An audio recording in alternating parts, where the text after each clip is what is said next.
Star Citizens, Zypher here, and I'm about to read the Star Marine FPS update. It is a very long update. It goes into development, has a video that I will play and record within this video, and the end of the post has many comments that I will not read. Despite not reading those comments, however, this will take a while.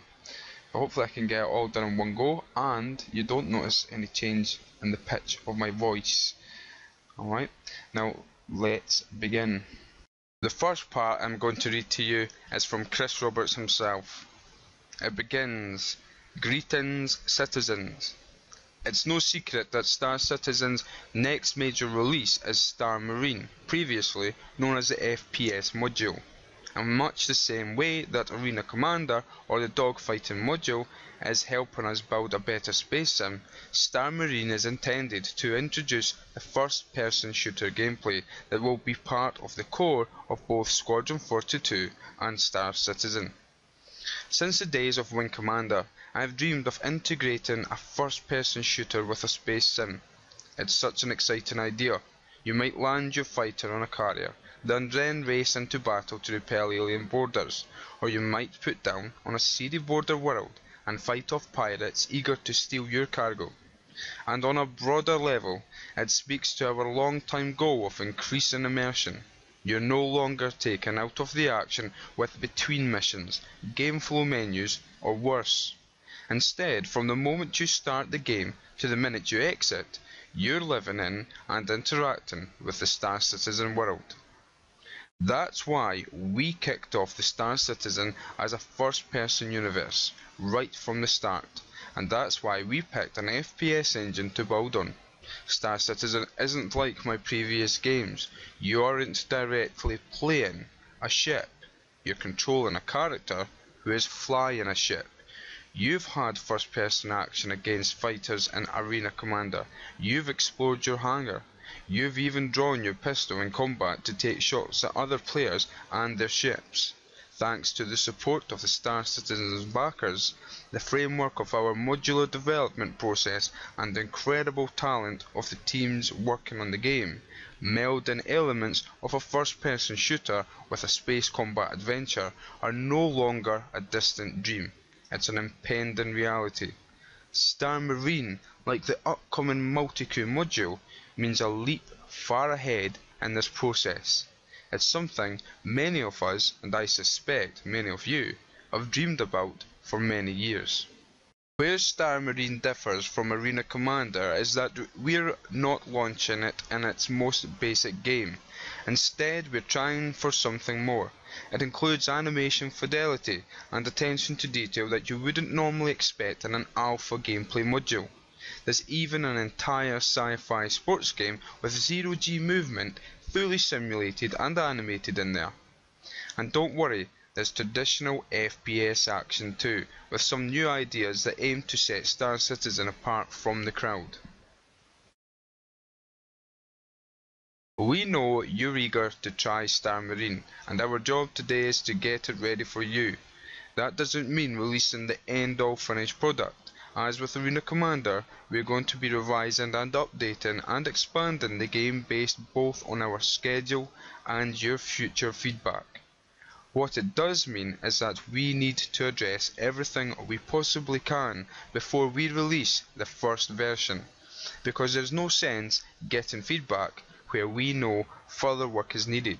Recent weeks have focused on getting our ducks in a row based on our internal testing, which has led us to revamp everything from overhauling the network backend to improving the character animations you saw at PAX East, to the revamping the zero-G portion of the game to better match our lore. Today, I've asked some of Cloud Imperium's department heads who are involved in developing the module to update you on the status of Star Marine. Not the broad "how cool is it" information that you get at events and in the press, but the nitty-gritty. What are we doing right now? What are we improving, and why? I hope you find it an interesting read and that you understand why Star Marine isn't like anything I've ever developed. Chris Roberts. The next part is titled Characters. This part is from CIG in Austin and Santa Monica. Over the past couple of months, our character team has made great strides in pushing visual fidelity. With technology consistently being pushed forward, we at Cloud Imperium Games feel the need to always move forward and push the bar. The characters in development have had a major overhaul. We trust that the extra time we spend early in creation will improve the quality of your universe immensely. We strive to provide the best quality experience that our citizens deserve. During our first approach at these characters, we noticed certain opportunities for improvement that we felt inclined to take advantage of. With these recent discoveries, we have started the development of a new and exciting approach to allow citizens to express themselves with a customizable character system. While Squadron 42 will not allow customization of characters in the same way, the characters available have provided the research we need and has given us a valuable insight. Pilots in Squadron 42 will still pick their gender and look, but won't customize outfits, gear, etc. during their military assignment. Some of the more major development has been reconstructing and adopting ship techniques and using them on the characters. This brings the characters into the same world and quality standard as our ships. Our ships have really taken off after a few years of development. We have also introduced an entirely new level of material detail for certain characters. Our development on using true PBR materials on character assets and tileable textures to increase texture density allows us to increase the look of the characters while providing our game with less memory intensive techniques. We are also looking into multi-layer blending per material. The multi-layer blending will be the next step in character development. It will allow for modularity, optimization, and look continuity. Rather than having custom characters and materials traditionally, we are creating a system where materials are reused, physically accurate, and will be able to continually update and improve. It is an extremely difficult process, but above all else, an exciting one. The time taken in pre-production and development will help make the citizens more believable and beautiful. We feel great about the future of our character system, and just like the ships, the more we do, the better they become. The Marines and Outlaws have undergone an extreme home makeover to get them ready for battle in Star Marine. The CIG character team, supervised by CG supervisor Forrest Stephen, has improved the look and feel of these characters by leaps and bounds over the past couple of months. We've also been using these characters as a testbed for some new techniques to better improve the overall character pipeline at CIG.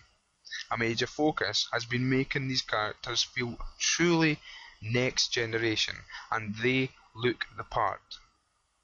We've addressed several glaring issues that were present with the characters before. Chief among them was a lack of visual cohesiveness among the various archetypes. The Outlaws now all look like they come from the same gang, and the Marines now look like they belong in the same outfit. This will prove crucial when trying to pick your teammates out in a firefight. Another sore spot that has been fixed up were the materials themselves. Every piece of metal, carbon fibre and leather can be picked out at first glance thanks to the efforts made to get the characters looking as close to real world as possible. In addition, time was spent on beefing up some of the characters' armour to make them feel a little more protected and heavier than their lighter counterparts. The helmets themselves were also addressed, revamping the interior so that they properly reflect the geometry on the exterior. Lastly, we've been upgrading the RSI spacesuit characters to get them ready to go head to head in Astro Arena playing Sataball. We're giving them team colours. At present, various parts to reach our latest quality bar. It was one of the first characters we made after all, and improving the materials. All in all, it has been an incredibly productive few months, and we can't wait to show these beauties off to you soon. Specifics in development: increased poly count, more physically accurate materials, fixing and limiting anti-aliasing issues, laying the groundwork for customization system, character modularity, character optimization and levels of detail, multi-layer blending, character class and type specifics, PU character standards.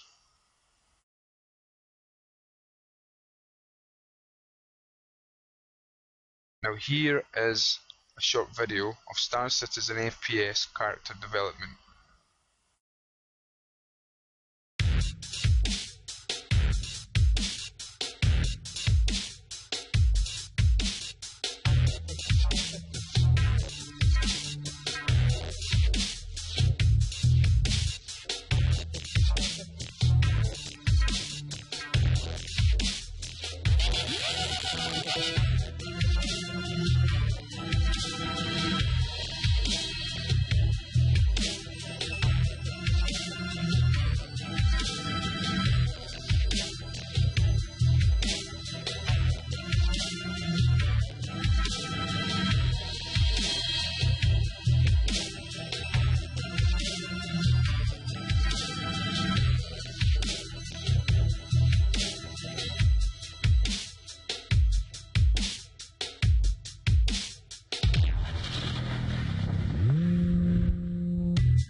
That was the official video inside my video. Alright, so I'd like to make that very clear. You can go and watch that video and share that video there on its own. Now I'll just move on to the next part of the overall update. The next part is titled Animation from CIG Santa Monica. Revamping the first-person simulation has been a monumental task for animation. First, while we are making a ground combat FPS, we are also, at the same time, building a zero-G combat set. The CryEngine had never had a shipped game that focused on zero-G combat for any considerable extent, so there has been a considerable amount of R&D and hand-keyed animation that has been going on into that portion. We also had problems getting a really solid zero-G motion set in the game, and it took a while before our partners at Alphonic and our very own Sean Tracy were able to help us solve that. While it is still an ongoing development, Really getting good zero-G feel is certainly not a simple thing, and will undoubtedly continue to require future development from animation. On the ground combat side, we are working on making animations for no weapon, rifles, including sniper rifles and SMGs, pistols, grenades, and two-handed gadgets for the normal Marine, plus a new set of animations we are working on for the Heavy Marine. Sliding, cover, vaulting, and climbing over are all also beginning their process into the game.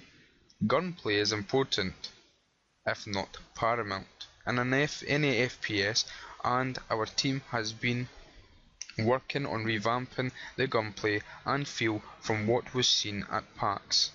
To support that feel, we are also working on reloads and dukes systems that will give more weight and realism to the movement of players.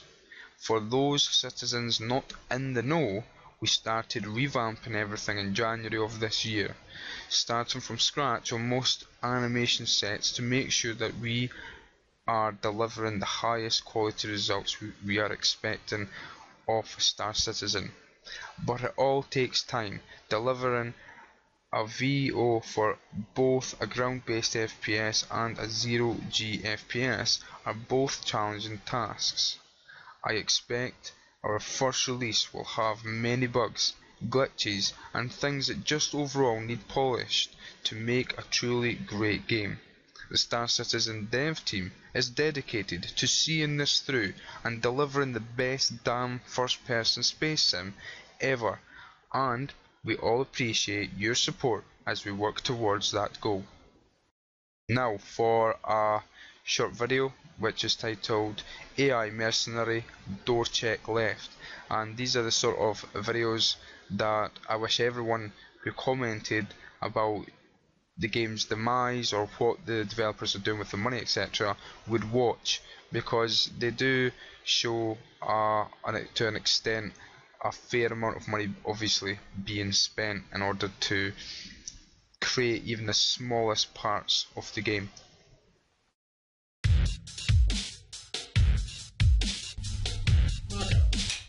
Sit and action.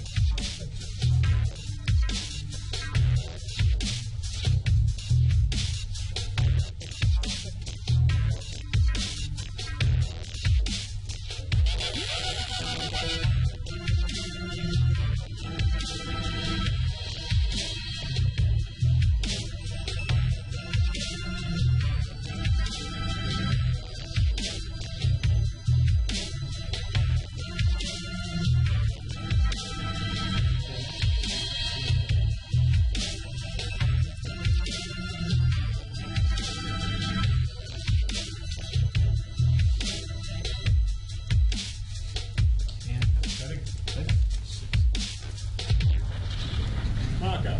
Sit and action.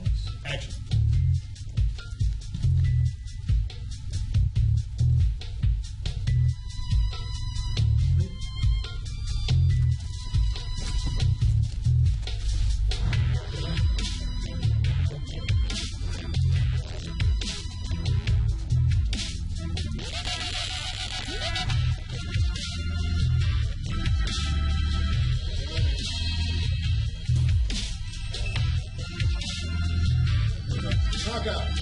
Sit and action.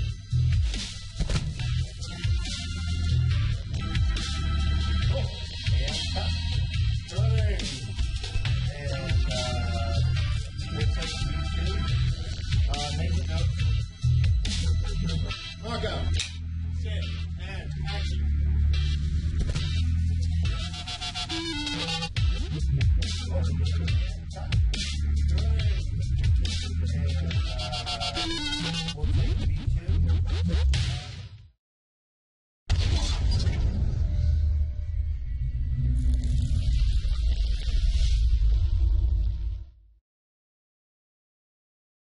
I am excited. Let me just pause that. I got into Star Citizen for the spaceships, but I am an FPS lover and I love PvP. To be to have the chance to play PvP with that sort of animation is going to be seriously immersive and exciting. Alright, we will be sweating.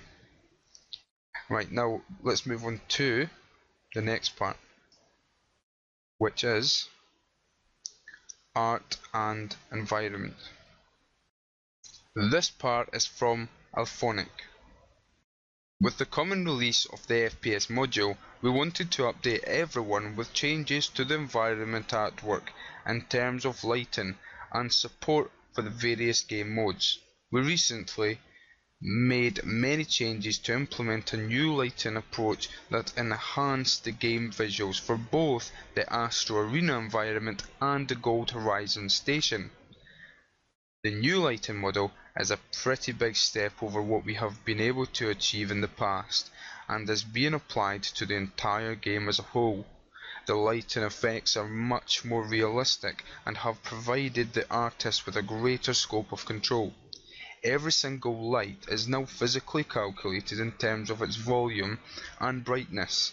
Previously, most lights were simply point lights that generated a faked specular highlight, which wasn't truly leveraging PBR to the fullest.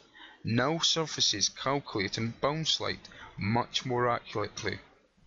You can see in the before and after images just how big a difference the changes has made. Along with the new game mode for the Astro Arena, SATA Ball, new artwork had to be created as well. The actual ball asset was needed, and a bunch of small supporting effects and animations had to be implemented as well. The ball itself needed to be easily identifiable with the environment, as well as the player who currently had possession of the ball. For this, a heavy glow was attached to the ball, along with HUD iconography to make it easy to spot from any distance. An outline was also added to the player holding the ball so that they could be picked out from a crowd. During the PAX demo, we also realised that players were having trouble seeing the edges of the cover objects placed within the level. To address this, we added varied lights to the edges of each piece and gave them a solid glow and light to reflect the side of the arena that the piece is on. This made a huge difference in helping players navigate in full 360 0G, which can get pretty disorientating if everything looks the same from the art side. With the lighting change and adding additional gameplay elements, the environment art needed to reflect the realism that we all shoot from in Star Citizen.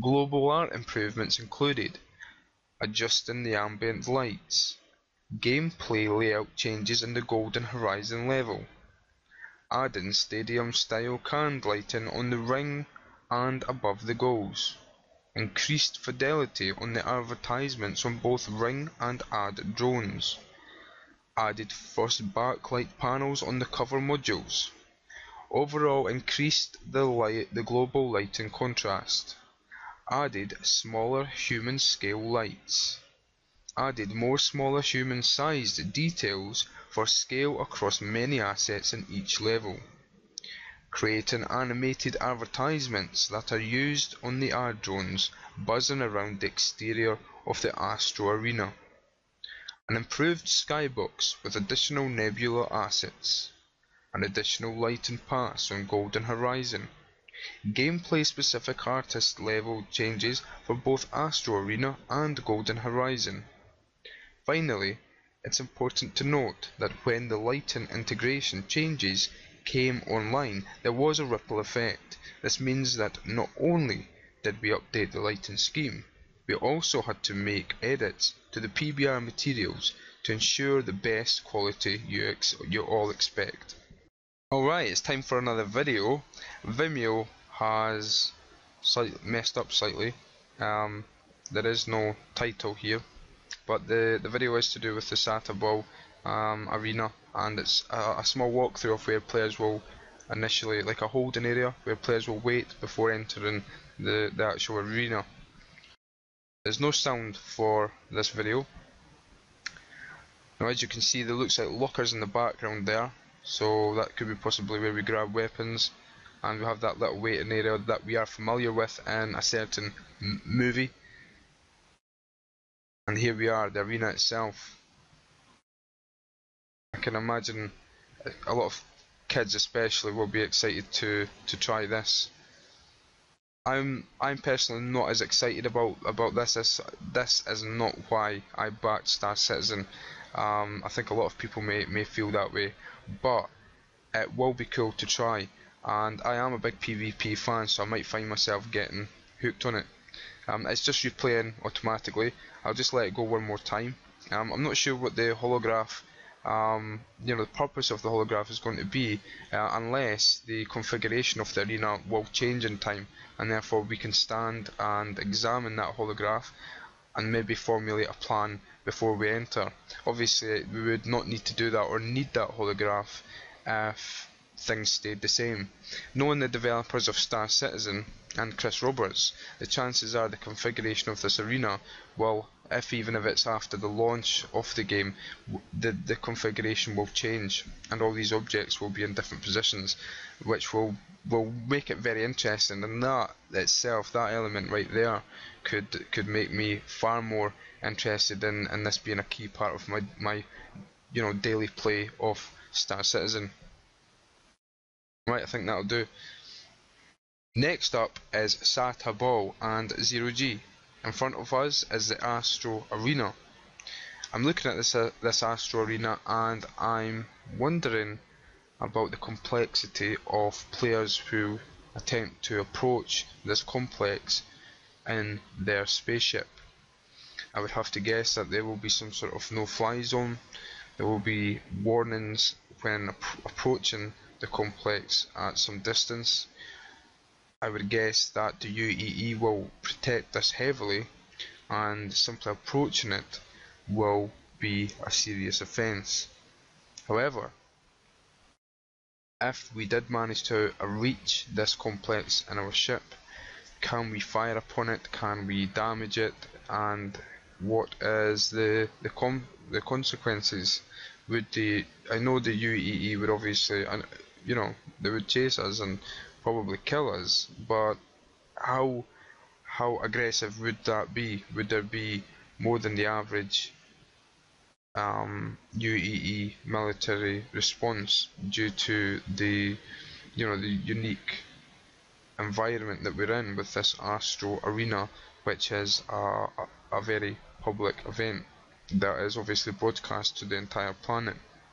So what happens if a player can approach this complex and attack it while there is a match ongoing? Will they be sharing the same instance with all of those players? I imagine so. The game is meant to be a simulation, and going but on the information that we do know about the game, that's exactly what will happen. We should be able to fly past the Astro Arena and see the match happening within this dome.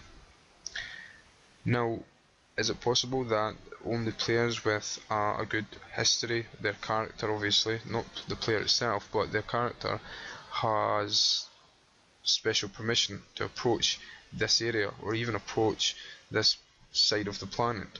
Who knows how the developers are handling it, but these are questions that I would like raised, because there will be various situations where the same approaches will be required, such as races in space and other planetary events that are actually on the surface.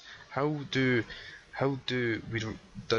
the game act as a simulation, allowing players to attend, but yet control and ensure that the players themselves do not grieve and cause absolute mayhem? That will be very interesting indeed. Now let's move on to the official text from Alphonic. You guys have probably heard quite a bit about SATA Ball. If you've been following the monthly studio reports or watching the Around the Verse episodes, it's something that is very different and unique to Star Citizen in comparison to what you're probably used to with traditional FPS games. The rules for SATA Ball are fairly simple. Two teams spawn in an opposite ends of the Astro Arena, a large zero-gravity room with scattered cover objects suspended in the air. Meanwhile, the Sata ball is spawned in the center of the room. Both teams must race towards the ball to gain control of it, using their legs and arms for movement, as well as a grappling hook device that is attached to their sidearm. Players can disable their enemies for a short period of time by shooting them, but they can't actually kill them. It's only a temporary stun effect. When a player reaches or grapples the SATA ball towards themselves, they can interact with it to grab it. The player who currently has possession of the ball is lit up, so they are easily to spot by both their own team and the enemy team. As the ball carrier, you cannot fire your sidearm, but you can pass, shoot, or drop the ball. Players pass the ball back and forth while avoiding enemy fire until they are able to shoot the ball through the enemy gate at their spawn. Once a point is scored, the round is over and the game resets. A full match consists of 7 rounds. While SATA ball does involve some gunplay, that isn't the main point of interest. Really, what we are using SATA ball for is a test bed to make the 0G locomotion system something very robust and ultimately a viable movement strategy when you are in that environment. Typically, you would expect to see thrusters for movement in 0G, but for Star Citizen, the easy way out doesn't make sense. You should have the choice to move around without thrusters and be successful if you're skilled, and we want players to be able to do that. This is something that hasn't really been done before, and it's no easy task. First, the controls must feel natural and accessible. Second, we want to simulate how physics and ragdoll play into that control system. Lastly, after both of those two goals are accomplished, we need a robust set of full-body look, poses and animations to make that happen visually with the fidelity and attention to detail you have all come to expect from Star Citizen even in an alpha state. Working towards the goal of how ragdoll and physics play together, a new system needed to be developed, which Travis Day has coined the term Aegis. This system allows for partial or full body transitions in and out of what is basically a ragdoll state, using both procedural and artist-driven techniques. In other words, this will allow us to change the character or portions of the character to collide with and be affected by their surroundings instead of animating normally. Examples of this include getting stunned by a weapon and having the character go temporarily limp before returning control, allowing the extremities to go limp while incapacitated or injured. This is currently functional for full body transitions, with partial body support coming next. Now for jukes and movement transitions. In Star Marine, as with the rest of Star Citizen, the goal is to simulate reality as much as possible. In most first-person games, the player is able to stop on a dime and change directions instantly, foregoing all previous motion in favour of a new input.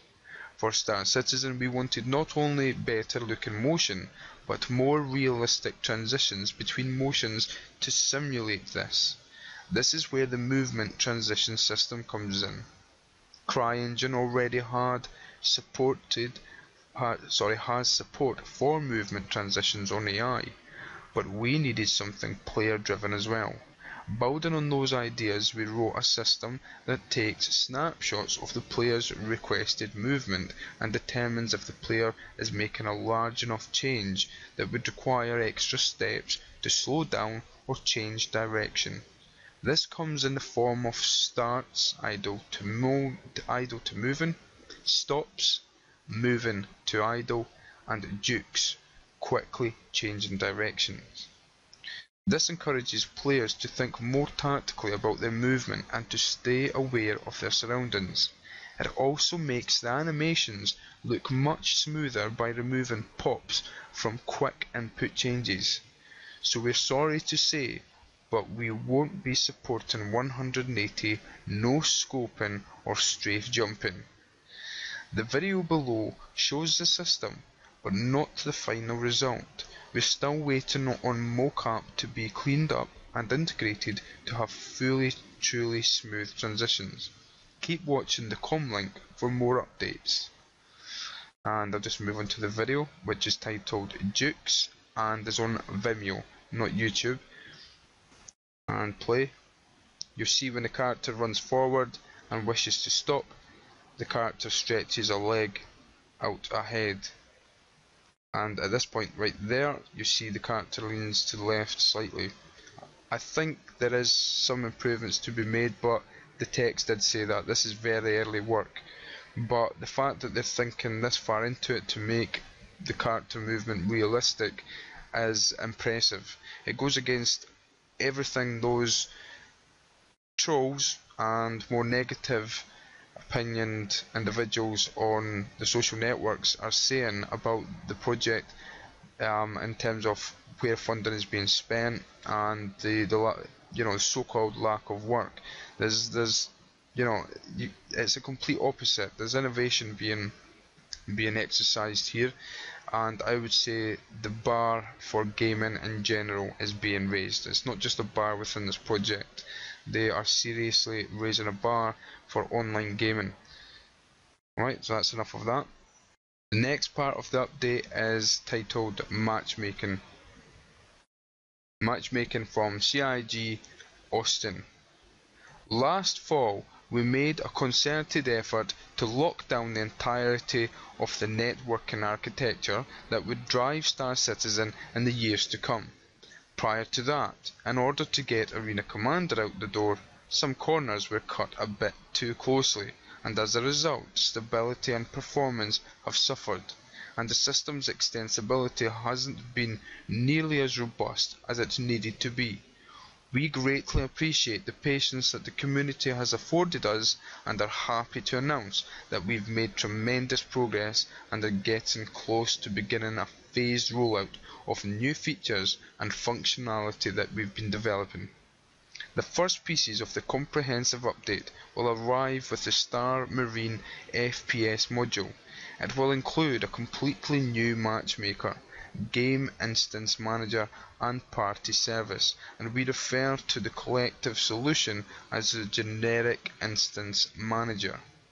That technology, linked with the new back-end services and completely recrafted game server interface logic, will ultimately result in a far smoother multiplayer experience. Queue times will be dramatically reduced, and you should encounter far fewer problems overall when attempting to create or join multiplayer games. The more elegantly abstracted system will considerably simplify the creation of new game modes, which we'll utilise to great effect as we gradually reveal additional bits and pieces of the larger set of gameplay that you'll eventually be able to experience in the full game. Under the hood, the new system will expose a lot more information to the component systems. For example, in order to provide a better, more enjoyable experience, matchmaking will now be able to take into account skill levels, player ships and their associated armaments, prioritized map preferences, ping times, and much more. Whereas until recently we were still experiencing intermittent problems when player loads reached a particular level, the new system has been built from the ground up to scale to far greater heights. While we fully expect for there to be some minor hiccups along the way, the modular architecture should allow us to deal with the most issues with far greater speed than we've been able to in the past. This scalability was a very important goal for us as we expect to see the player count rising pretty significantly as we began to accelerate the release of more playable functionality, and while we haven't yet relaxed, we're all breathing a bit easier as everything is starting to come together quite well. While the new system certainly improves upon the existing functionality, it also adds support for a lot of new features that will be released throughout 2015. Arena Commander will soon gain the ability to support multi-crew operations. A full-blown chat system, replete with a multitude of powerful capabilities, is in the final stages of testing. The upcoming social module will allow players to invite others into their hangars and automatically form parties, and the same instance management and player routine functionality that drives it and the other game modules will soon enable multiplayer landing zones and other points of interest. We're very excited to finally be approaching the point where we can put some of the major networking improvements that we've been working on for so long into our hands. It's been a lot of work, but we think you'll agree that it's been worth it once you see the results. Next up is titled Technology, again from CIG in Austin. The technological requirements to achieve the vision of Star Citizen are incredible, and it regularly pushes the boundaries of what is achievable with current generation engines. This requires a top-level team of specialists and generalists coming together from around the world to solve some very difficult problems in unique and novel ways. It also requires intelligent usage and reallocation of available technology, as we can't take too long to make this all possible. Internally, major focus has been given to performance, and some massive strides have started to be made, for some of which you'll experience come the release of the 1.1.2 patch. Upon performing deep profiling and load time analysis, there were many areas where wins could be made. Some of these changes leveraged streaming better through the splitting of assets to avoid long blocking loads for said asset. An inverse example of this is if you say take all the geometric data for a single ship and you pack it all up together into a single file. Again, consider this includes the loads and all the damage states. It's extremely large and takes a very long time to load. When you split this geometry up into separate files and load it from bottom to top, low LOD to high LOD, it yields far faster loading and streaming. This optimization can also be made for textures, and we've done this recently. This is going to be an obvious performance improvement for most users. With that said, there are even bigger changes to come for Star Marine, and we want to be sure that the experience is as smooth as possible right out of the gate. We've updated the CryEngine version internally, which is no small task, as Star Citizen has diverged quite significantly from the base of CryEngine. Some of the major updates CIG has made additionally to the update engine version are fundamental ones that might sound obscure, but are important pillars for many of the major changes that are to come to scale Star Citizen to the level that the community demands.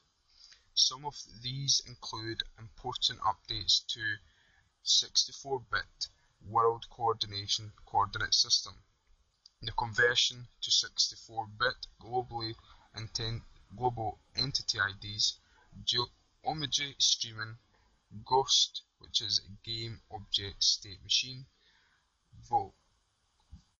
voxelized local multiphysics grids, and many more. Star Marine will also support an updated renderer using a unified diffuse/spec attenuation module and refactored area lights. Visually, this makes quite an improvement, and we know the community will appreciate the extra time we've taken to make Star Marine release look and perform at the highest level. These are just a few of the major underlying features that we, from the tech team, want to get into the community's hand as soon as possible, but no sooner. Finally, I'd like to touch a bit on stability. Development for Star Citizen has scaled extremely quickly, and there are difficulties with a project of this scale, which averages 1,500 check-ins per week. To keep and build stable for our players, testers, as well as internally for our developers, major changes were made to the development flow of features internally and the process in which they make it out to the released builds. Whilst this might sound a bit boring, to maintain the tempo of development Star Citizen demands, it's important this stability is built into the development process, which is what is being done internally. Now for the audio part. This is from Foundry 42, just down the road from me in Manchester. As you may have heard, Star Citizen uses an integrated interactive sound engine called Wwise. Wwise, through its authoring toolset, gives sound designers the ability to manage resources such as memory, CPU and audible bandwidth, and make decisions as to how the balance between them falls. This empowerment has exponential positive effects. With sound designers empowered and able to balance quality against practicalities via tools and profiling, more time is made available for them to create better sounds. Thus, more time is available for audio engineers to concentrate on improving game engine audio integration tools, and improve how audio is integrated with other disciplines. Ultimately, this equates to better integration of higher quality audio across the board, with VFX, with animation, with cinematics, with design through dialogue and musical score, with environments through richer ambient sound, with more accurately responsive audio for physics, props and objects, with deeper audio systems for player agency-driven elements such as ships, weapons, doors and other interactive assets, all of which leads to higher perceived quality of the entire product in the player's hands. Better it sounds, better it looks. Wwise allows us to iterate better, more quickly and non-destructively. We can try things out, audition changes and revert them if need be. We can more readily pick out our battles and devote higher quality audio to those assets that require them most. Once you have a better appreciation of context, it's possible to make more informed decisions about what assets should be more expensive, and I don't know of any other audio middleware that really realizes this requirement as much as Wwise, entirely necessary on a project of expanding scale and scope such as Star Citizen. There are a number of incremental improvements in moving over to Wwise. On the mixing side alone, we have the following tools available to us, integrated as standard. Wwise Meter, as well as assisting with mixing. With this, we can actually feed signal back to the game. We're talking with VFX about driven certain parameters based on audio signal. Fire sounds can change fire VFX, for instance. We sample reality, and that can drive things realistically. Ducking. If you absolutely require critical path dialogue to be heard, it can move the rest of the soundscape down so it's definitely delivered. Loudness metering. We want to ensure consistency and dynamic range, and this can be configured to match the hardware that the player is using to their preference. HDR.